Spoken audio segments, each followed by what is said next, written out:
గురుభ్యో నమః. చంద్రుడు అష్టమ భావంలో చంద్రుడు అష్టమ భావంలో అంటే కొన్ని జాగ్రత్తలు తీసుకోవాలి. జీవితంలో అకస్మాత్తుగా అఘాతాలు మరియు రహస్యమైన సంఘటనలు జరుగుతాయి. చంద్రుడు ఎనిమిదో భావంలో ఉంటే కనుక అది మానసిక సన్నిహితత్వం, లోతైన ఆలోచన మరియు అనూహ్యమైన మార్పులు తెస్తుంది.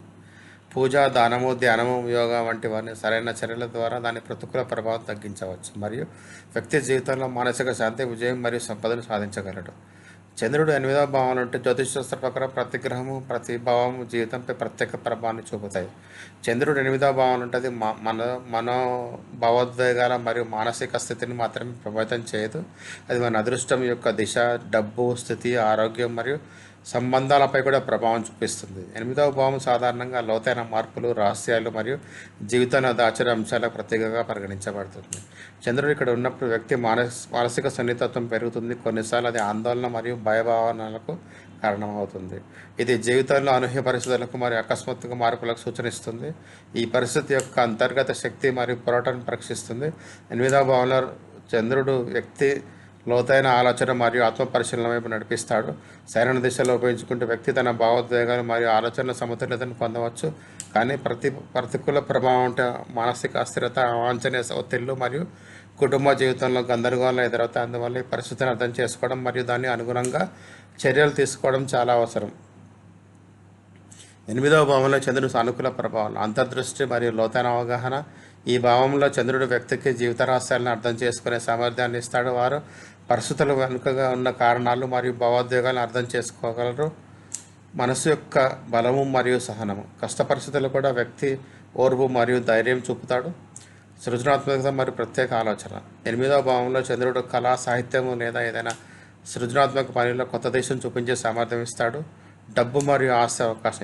ఈ భావం వారసత్వం, పితృపారంపర్య సంపద మరియు అనూహ్య లాభాలకు కూడా సూచనిస్తుంది. ఎనిమిదవ భావంలో చంద్రుని ప్రతికూల ప్రభావాలు, మానసిక అస్థిరత మరియు ఆందోళన. వ్యక్తి చిన్న చిన్న విషయాలపై కూడా ఎక్కువ ఆందోళన చెందుతాడు. ఎక్కువగా ఒత్తిడి ఉంటుంది. ఆరోగ్య సమస్యలు, జీర్ణక్రియ సమస్యలు, నిద్ర లేకపోవడం, అకస్మాత్తుగా జబ్బుల ప్రమాదం పెరగవచ్చు. సంబంధాలలో హెచ్చుతగ్గులు, కుటుంబం మరియు వ్యక్తిగత సంబంధాల్లో ఒత్తిడిని లేదా అసమ్మతిని పరిస్థితులు ఏర్పడవచ్చు. అకస్మాత్తుగా మార్పులు మరియు అనిశ్చితి, జీవితంలో అకస్మాత్తుగా ఆర్థిక లేదా భావోద్వేగ సమస్యలు ఎదురవుతాయి. ఎనిమిదవ భావంలో ఉన్న చంద్రుని పరిహారాలు. చంద్రునికి పూజ మరియు ధ్యానము. వారానికి ఒకసారి చంద్రుని నీరు అర్పించడం మరియు అతనిపై ధ్యానం చేయడం వల్ల మానసిక ప్రశాంతత లభిస్తుంది. సమతుల్య ఆహారం మరియు నిద్ర. మానసిక అస్థిరతను తగ్గించడానికి సమతుల్య ఆహారం మరియు తగినంత నిద్ర అవసరం. దానము మరియు సేవ. బీదలకు ఆహారం లేదా బట్టలు దానం చేయడం వల్ల ఎనిమిదవ భావం యొక్క ప్రతికూలత తగ్గుతుంది.